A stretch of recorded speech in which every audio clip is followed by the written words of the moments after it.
Hi, and welcome to another episode of Conversations We've Never Had.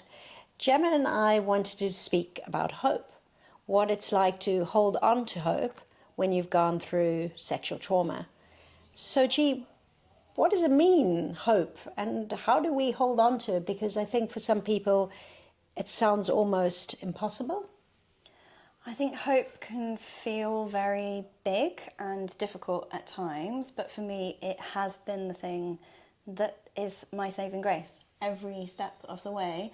The possibility for change, possibility for light in the darkness, hope for both of us, I think, is imperative to healing. We always have to hold on to hope, because without hope, what else is there? And that can be really challenging when you're in a really, really dark place to get the balance right. Sometimes hope is big.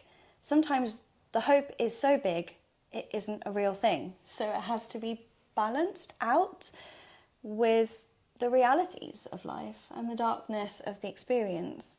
And I think also in the work that we do, we have such a responsibility to hold on to hope for the young people that we work with. For me, hope is the really simple things. Yesterday, I just had a really busy and very dark day where I felt very anxious and the whole world was just closing in on me.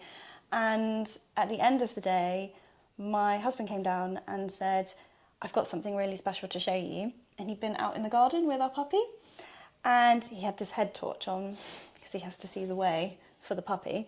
And he'd looked up at the tree and he saw in the tree an owl. Wow. Who was just sat at the top of the tree. And I have never seen an owl in my whole life, just in the wild, just sitting there staring straight back at us. Wow. And that was the most magical moment. It felt like the balm for my day. Like it really brought me back to life on a really difficult day where I had just been so desperately holding on.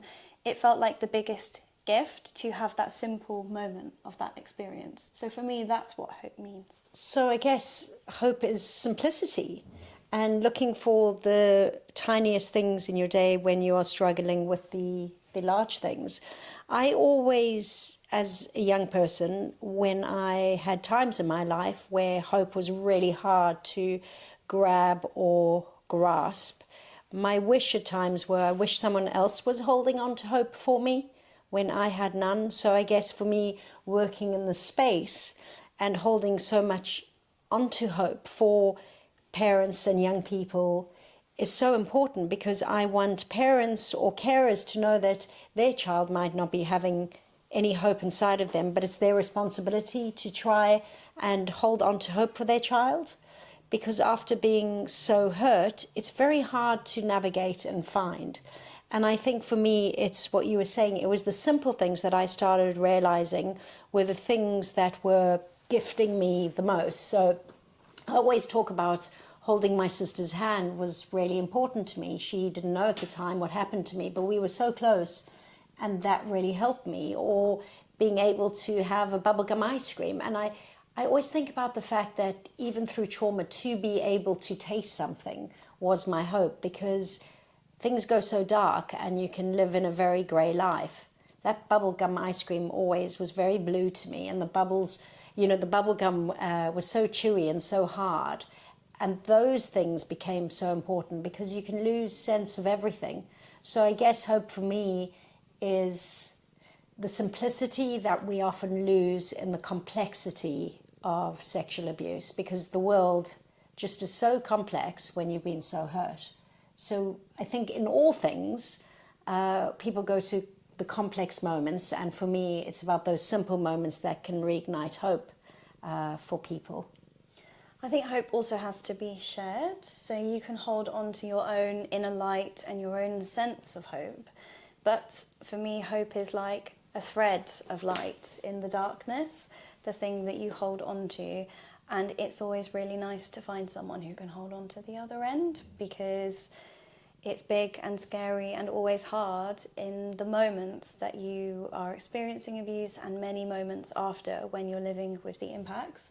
So to share a journey of hope, I think, is the most precious gift.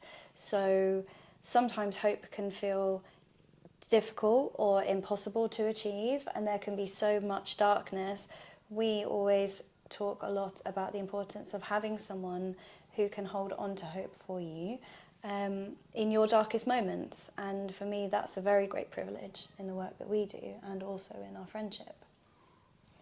I think hope is healing, and that's why we speak about it so much. And I think for maybe many survivors that can sound frustrating, because when you are in a place that you're struggling, hope is like seems so impossible, and it seems kind of kitsch in a way, like just a bright color. What does it mean? But I think it's the essence that we're talking about. What is it that you love that you can hold on to? And I think that's what hope is for me, is what am I holding on to that I love even in the darkest of moments? Absolutely. I think it's just one of those, it feels, you're right, it feels like a kind of like a big nebulous term, and I think people often get, like, oh, that feels too simple a thing, but it really is those individual moments that will hold you through the day. And certainly working with young people, there is so much hope to be had. For me, hope is pretty much always connected with change. Hope for change, hope to give something back, hope for a different story for someone else, hope for yourself, hope for your relationships in life, hope for change in communities and visibility of this issue. That can sometimes feel like an uphill battle, which is why having people alongside you is so critical. Because for me, when I lose hope, on a day where I feel like I've lost the thread of hope, those are the days where I'm lost in the darkness, and having some sense of what those things are to bring me back is absolutely critical. And those things change over time as well. So as you change and you grow and you get older and you meet different people in life, it always changes. But I think the thing to know is that it is a very simple thing that can make the very biggest difference. So interesting. I was thinking about when you tell people you work in a service that is for young people who've gone through sexual abuse, they go, oh my God, it must be so hard. It must be so awful. I couldn't do it. And actually, I always think, well, it stopped. Yeah. Like, they've gone through the worst. And we speak about disclosures being so hard and so separate to the sexual abuse journey, because disclosures are really hard. But they've come to a service that hopefully the people that they meet will be able to hold on to hope for them. So I think services that are working for young people and looking out for them and looking after them and desiring hope for them is incredibly wonderful. So I'm always proud to work for a service, because I don't see it as the darkness, I see it as the hope. Yeah, it's interesting because I get that a lot as well. Yeah. Lots of people in my life going, God, you need a different job, this job is not good for you, like you shouldn't be working in this space, it's too close to your experience. And I guess what I know, and what you know as well, is that doing the work, being in the space, it's so full of hope and promise. It is full of darkness and difficulty and challenge. But the corridors where I work are full of beautiful people who are trying to build connections with other people, who would give anything to help a young person and their family members to feel safer, to feel like they have an opportunity to heal or connect with other people. It never ceases to amaze me the lengths that people go to support other people, and that's why the work is so full of hope and so critical to people who have lived experience of sexual abuse, the connection and the promise of people who don't have lived experience, and watching them work to help. I think I want to end this episode with the corridors of hope. I hope that those corridors are inside of you, because we have to really search for them inside of ourselves. So walking through those corridors, and I hope that those corridors are also on your journey in your life. So thanks for listening, and we are going to be back really soon.